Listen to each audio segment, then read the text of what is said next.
আপনারা জানেন হিরো আলমের সাথে নির্বাচন করে ঢাকা 17 আসনে জিতে গিয়েছিল মোহাম্মদ এ আরাফাত। এ আরাফাতকে তিনি হচ্ছেন হাসিনা পুত্র সজীব ওয়াজেদ জয়ের বন্ধু।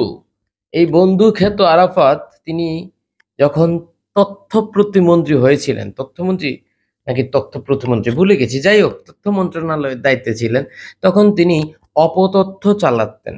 মানে ইচ্ছে মতো মন গড়া কথাবার্তা বলে, ইচ্ছে মতো, মানে প্রপাগান্ডা কাকে বলে, কত প্রকার উকি মানুষজন খুবই বিরক্ত ছিল। তিনি যখন একটা ভিডিওতে কথা বলতেন, ভিডিওর কমেন্ট সেকশনে গেলেই আমরা সেটা দেখতে পেতাম মানুষজন কি পরিমাণ বিরক্ত। এবং অপতৎপরতা কাকে বলে, সব গুজব নাকি বিএনপি জামাত সহ এরা ছড়ায়। মানে কথায় কথা বলবে 10টা ওয়ার্ড, এই 10টা ওয়ার্ডের মধ্যে 7টা ওয়ার্ডই থাকবে বিএনপি জামাত। আমি কি বেশি বলছি?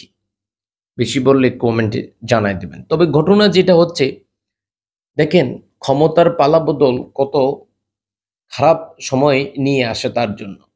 ঘটনাটা কি ঘটেছে?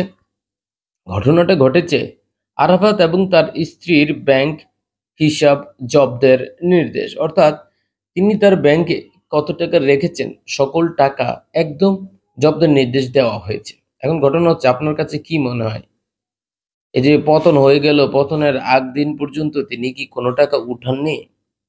তিনি কি টাকা রেখে দিয়েছেন? আপনার কাছে কি? আমার তো মনে হয় এরা আগেই অনেক টাকা উঠায় নিয়েছে। যাই হোক, শেষ পর্যন্ত আসলে ঘটনাটা কি, সাবেক তথ্য ও সম্প্রচার প্রতিমন্ত্রী, প্রতিমন্ত্রী মোহাম্মদ এ আরাফাত ও তার স্ত্রীর অ্যাকাউন্ট জব্দ করতে সব ব্যাংকে নির্দেশ দিয়েছে Bangladesh financial intelligence unit. Bangladesh financial intelligence unit, এইটাকে নিয়েই অনেকে কটাক্ষ করে যে এই বিএফআইইউর কাজ কি, এত এত সমস্যা, এত দুর্নীতি, তারা কি কোনো কিছুর খোঁজ খবর পায় না? এটা নিয়ে কিন্তু অনেক আলোচনা সমালোচনা ছিল। যাই হোক, এক চিঠিতে ব্যাংকগুলোকে এই দুইজনের নামে থাকা ব্যক্তিগত ব্যবসায়িক অ্যাকাউন্টের মাধ্যমে সব ধরনের টাকা তোলা বন্ধ করতে বলে দিয়েছে। এই যখন অবস্থা, আপনাদের কাছে আসলে কি মনে হয়? শেষ পর্যন্ত কি মোহাম্মদ এ আরাফাত একটা ধরার মধ্য দিয়ে যাবেন?